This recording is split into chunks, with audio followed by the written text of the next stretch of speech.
Parliament में वक्फ तरमीमी bill मंजूर हो चुका है।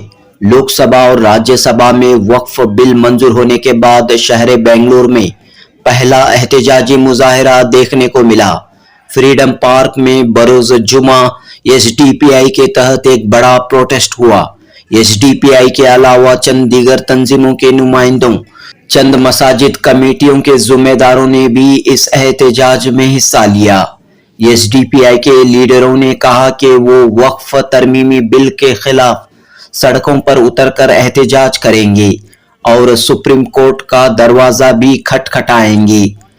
एसडीपीआई के रियासती सदर अब्दुल मजीद मैसूरी, नायब सदर अब्दुल हन्नान, साबिक कारपोरेटर मुजाहिद पाशा व दीगर इस एहतजाज में मौजूद रहे। आम आदमी Party, Dalit Sena, Tipu Sultan United Front, Students Union for Peoples Democracy व दीगर तंजीमों के नुमाइंदे भी इस प्रोटेस्ट में शामिल रहे।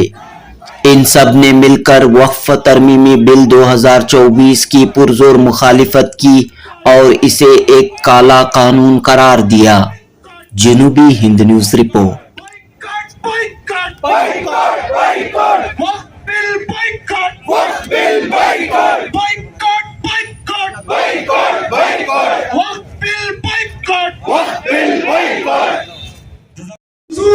मंजूर नहीं, काला कानून मंजूर नहीं। लोकसभा में और राज्यसभा में ये बिल पास हुई है। अब प्रेसिडेंट के पास जाकर इसका सिग्नेचर हो जाएगा, लेकिन ये ऐसा जालिमाना कानून बनने जा रहा है जिसके ताल्लुक से सेक्युलर अवाम खुश नहीं है। खुसूसन मुसलमान बहुत ही बेजार है। मुल्क की आजादी के बाद सबसे ज्यादा खतरनाक और सबसे ज्यादा काला कानून आज हमें देखने को मिल रहा है। किसी भी हालत में ये कानून मंजूर नहीं है। वक्त के ताल्लुक से हमारे नौजवानों को, औरतों को, जिम्मेदारों को, बहुत से लोगों को इसके ताल्लुक से इसलिए फिक्र नहीं है क्योंकि 70 साल में वक्फ के ताल्लुक से कोई फायदा इन्होंने नहीं उठाया है। अगर वक्फ के ताल्लुक से कुछ फायदा होता या उनकी अंजुमनों में नौजवानों को काम करने का, खिदमत करने का कोई मौका होता, बेवाओं को, यतीमों को और स्कॉलरशिप के एतबार से कुछ फायदा होता, और डिस्ट्रिक्ट लेवल पर हॉस्पिटल्स बनाए जाते, कॉलेजेस बनाए जाते, वुमेन्स के लिए, सीनियर सिटीजन्स के लिए सर्विस सेंटर्स बनाए जाते, हॉस्टल्स बनाए जाते, तो मैं समझता हूं कि इसका पूरा अवेयरनेस अवाम को होता, खुसूसन मुसलमानों को होता। लेकिन ये 70 साल से सो कॉल्ड सेक्युलर पार्टियों के चेलों को यहाँ के अंजुमनों के जिम्मेदार बनाया गया और फिर एक चेयरमैन बनने के लिए उन्होंने बड़ी लॉबी और काले तरीकों को इख्तियार किया और अंदर से चूहे और दिमक की तरह ये पूरे वक्त को चक लिए हैं। अब जो कुछ बचा है वो हमारे सामने है। यहाँ पर वक्फ के ताल्लुक से बहुत ही इंपॉर्टेंट बात यह है कि ये वर्शिप का हिस्सा, वर्शिप एक्ट के अंदर मुसलमानों को, माइनॉरिटीज को पूरी आजादी है। आर्टिकल 14, 15, 24, 25, 29, 26 ये तमाम आर्टिकल्स में पूरी आजादी है। कानून बहुत बड़ी चीज है और हम आइडिया ऑफ इंडिया को मानते हैं, अमित शाह और मोदी को हम नहीं मानते। आइडिया ऑफ इंडिया क्या है? आइडिया ऑफ इंडिया हिंदू, मुस्लिम, सिख, ईसाई है और ये गांधी का इंडिया है, अंबेडकर का इंडिया है और फिर टीपू सुल्तान का इंडिया है। और इस इंडिया में मेजॉरिटेरियन अगर कोई कानून बनाता है, किसी को खुनल के, अगर किसी को जुल्म करके कानून बनाता है, हो सकता है पार्लियामेंट के अंदर पास हो जाए, लेकिन इंडिया के अंदर पास नहीं होगा। इंडिया के अंदर अगर कोई कानून पास होना है तो खुशी के साथ, हमदर्दी के साथ, तमाम को कॉन्फिडेंस में लेके अगर कोई कानून बनाएंगे तो पास होगा। बहुत से कानून बनाए हैं कानून तोड़ने के लिए, ये भी ऐसा ही हो जाएगा, ये कानून टूट जाएगा। बेहतर है, ये कानून टूटने से बेहतर है कि इसको वापस ले लिया जाए। लेकिन अमित शाह कहते हैं कि किसी हालत में वो कानून लाएंगे, तो आपकी गुंडागर्दी है। लेकिन यहां पर सवाल ये है, 20 करोड़ मुसलमानों की आवाज को कैसे दबा सकते हैं? 20 करोड़ मुसलमानों को नाखुश करके, बेजार करके ये इंडिया शाइनिंग का नारा कैसे दे सकते हैं? ये पूरे हिंदुस्तान का आजादी के बाद से अब तक का काला दिन है। बहुत तकलीफ हुई है। आज मेरी माएं और बहनें और इस बेइंसाफी के खिलाफ उमड़ते हुए सैलाब और मेरे नौजवान दोस्तों और एसटीपीआई के तमाम जयालों, मैं आप सबका बहुत ही ज्यादा शुक्रगुजार हूं कि आप सबने ये मौका दिया कि आज इस कार्य कानून के बारे में मैं 2-4 बातें आपसे अर्ज कर सकूं। मैं बात शुरू करता हूं इससे कि झूठों से कहा है कि सच बोलो। झूठों ने झूठों से कहा है कि सच बोलो। सरकारी ऐलान हुआ है, सच बोलो। सरकारी ऐलान हुआ है, सच बोलो। घर के अंदर झूठ की एक मंडी है, घर के अंदर झूठ की एक मंडी है, मगर दरवाजे पे लिखा हुआ है सच बोलो। दरवाजे पे लिखा हुआ है सच बोलो और गुलदस्ता के ऊपर यकजहती का नारा है।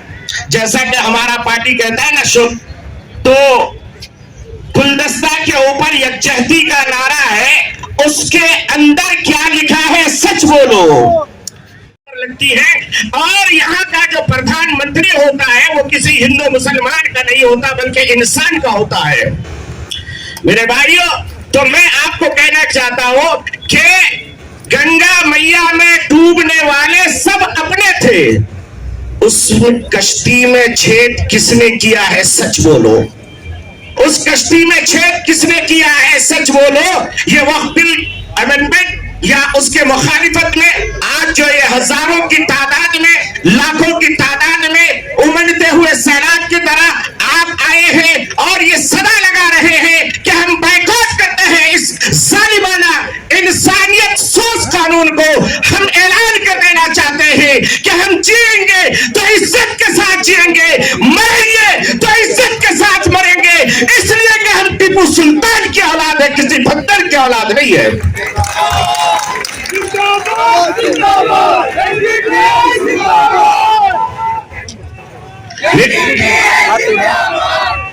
मेरे भाइयों, ये तो शुरुआत है।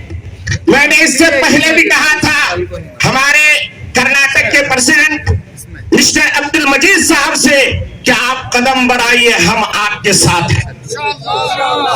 इंशाअल्लाह मुझे नजर आ रहा है मेरे बिरादराने वतन भाई भी हैं और बहन भी हैं, मुझे हौसला मिल रहा है कि जहां पार्लियामेंट में हमारे मुसलमान एमपीज बोल रहे थे, वहीं पर चंद्रशेखर रावण भी बोल रहा था कि मुसलमानों, तुम्हारी आखिरी लड़ाई मैं लड़ूंगा। इसलिए मैं मुसलमानों से कह देना चाहता हूं, मुसलमानों कभी तनाव महसूस मत करना, इसलिए कि इस मुल्क का सबसे बड़ा मजहब है, मोहब्बत वाला मजहब है। यहाँ सब हिंदू मुसलमान मोहब्बत के साथ जीना चाहते हैं।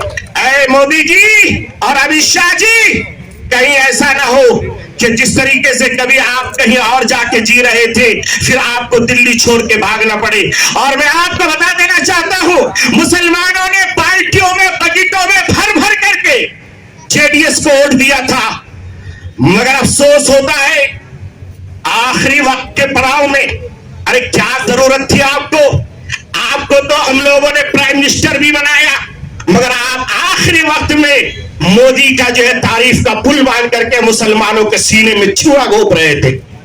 इसलिए मुसलमान याद रखेगा, जहां पर नीतीश कुमार को हम नाक से चने चबवाएंगे इंशाअल्लाह, जहां पर हम चंद्रबाबू नायडू को भी उसके हैसियत याद दिलाएंगे, वहीं पर जेडीएस को भी हम याद दिलाएंगे कि मुसलमान वो कौम है। मेरे भाइयों, इसलिए मैं आपसे बता देना चाहता हूं, हिम्मत हारने की जरूरत नहीं, ये सरजमीन हमारी सरजमीन है। We see violence against the Muslim community in different parts of India. Festivals like Ram Navami are being used as an opportunity to further subjugate and harass Muslims in different parts of India. We see a rising trend of Islamophobia in different colleges and schools through moves by the government like the hijab ban. we see our fellow Muslim students facing Islamophobia by the college management, by the professors and their fellow classmates. Apart from this, the government has also been banning democratic organizations of Muslims and Adivasis in a move to further their fascist agenda. Now, the opposition parties like Congress and RJD and JDS, they all claim to be fighting fascism. They claim that they are with us. But when it comes to fighting fascism, they again are capitulated and they refuse to stand up for us. The only way we can fight against this is by coming together and not putting our trust or waiting for Congress or RJD to come for our support. The only way we can fight is by coming together and asking the government why they are doing this. Fighting together, fighting against the government's fascist agenda. And finally, I would like to again thank everyone for coming together, because every move like this is very important to show our collective strength, to show that we are standing together against the BJP's fascist agenda. जुल्मी जब जब जुल्म करेगा सत्ता के हथियारों से, जुल्मी जब जब जुल्म करेगा सत्ता के हथियारों से, दादाशाही नहीं चलेगी, नहीं चलेगी, नहीं चलेगी, दादाशाही नहीं चलेगी, नहीं चलेगी, नहीं चलेगी। Thank you. कॉलेज में पढ़ा, स्टूडेंट थे, सब थे। आज भी मेरा सबसे बहुत सारे दोस्त गैर कौम हैं, लेकिन मेरे भाइयों, ये क्यों ऐसा? आज ये वक्त किसकी बात की जाकिर है? ये मेरे परदादाओं ने दान दिया था कि किसी गौर गरीब यतीमों के काम आए, मस्जिद के दरगाहों के काम आए। आज आप हमसे ये छीन लेना चाहते हैं? नहीं। जिस तरह से आप जो पास कर लेंगे 20,000 करोड़ मुसलमानों के, आप दिल को इजहार करके हम भारतीय हैं भाई, हमारा भी हक है, इस मिट्टी में हमारा ಸಂತಿನ ಮೂಲಕ ಬೀದಿಯ ಹೋರಾಟದ ಮೂಲಕ ನಮ್ಮ ಸಂವಿಧಾನಿಕವಾದಂತಹ ಹಕ್ಕು ನಾವು ನನ್ನನ್ನ ಆಲಿಸುತ್ತಿರುವಂತಹ ಸಮಸ್ತ ಜನತೆಗೆ, ವಿಶೇಷವಾಗಿ ಕರ್ನಾಟಕದ ಜನತೆಗೆ ನಾನು ಮನವಿ ಮಾಡಿಕೊಳ್ಳುವಂಥದ್ದು, ಇದು ಮುಸಲ್ಮಾನರ ವಿರುದ್ಧ, ಇದು ಸಂವಿಧಾನದ ವಿರುದ್ಧ, ಇದು ಜಾತ್ಯತೀತರ ವಿರುದ್ಧ ಮಾಡಿರುವಂಥದ್ದು.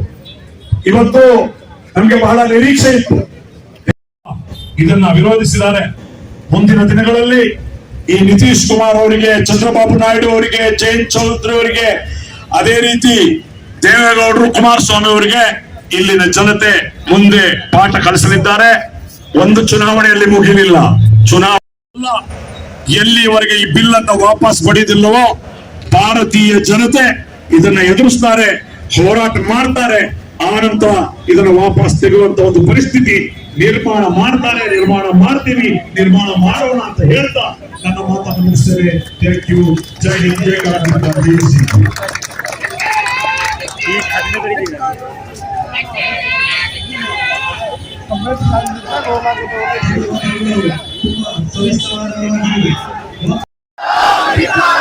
ಪ್ರಭುತ್ವ ವಿರೋಧಿ ವಕ್ಫ್ ತಿದ್ದುಪಡಿ ಮಸೂದೆಗೆ, ಜಾತ್ಯತೀತ ವಿರೋಧಿ ವಕ್ಫ್ ತಿದ್ದುಪಡಿ ಮಸೂದೆಗೆ, ಜಾತ್ಯತೀತ ವಿರೋಧಿ ವಕ್ಫ್ ತಿದ್ದುಪಡಿ ಮಸೂದೆಗೆ, ಮುಸ್ಲಿಂ ವಿರೋಧಿ ವಕ್ಫ್ ತಿದ್ದುಪಡಿ ಮಸೂದೆಗೆ, ಮುಸ್ಲಿಂ ವಿರೋಧಿ ವಕ್ಫ್ ತಿದ್ದುಪಡಿ ಮಸೂದೆಗೆ, ಸಂವಿಧಾನಿಕ ವಕ್ಫ್ ವೆಲ್ಕಮ್ ಮಾಡ್ತೇನೆ. ಅದೇ ರೀತಿ ಸೋನು ತಿಲಾವತ್, ಸೋಷಿಯಲ್ ಆಕ್ಟಿವಿಸ್ಟ್, ಇವರನ್ನು ವೆಲ್ಕಮ್ ಮಾಡ್ತೇನೆ.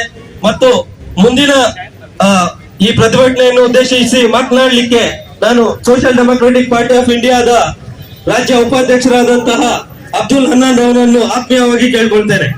बचाएंगे बचाएंगे बचाएंगे बचाएंगे मस्जिदों को बचाएंगे मस्जिदों को बचाएंगे बचाएंगे बचाएंगे बचाएंगे बचाएंगे कब्रिस्तानों को बचाएंगे कब्रिस्तानों को बचाएंगे बचाएंगे बचाएंगे बचाएंगे बचाएंगे दस्तूर को बचाएंगे दस्तूर को बचाएंगे बचाएंगे बचाएंगे बचाएंगे मुल्क को बचाएंगे मंजूर नहीं काला कानून मंजूर नहीं बाइकॉट वक्त बिल बाइकॉट वक्त बिल बाइकॉट वक्त बिल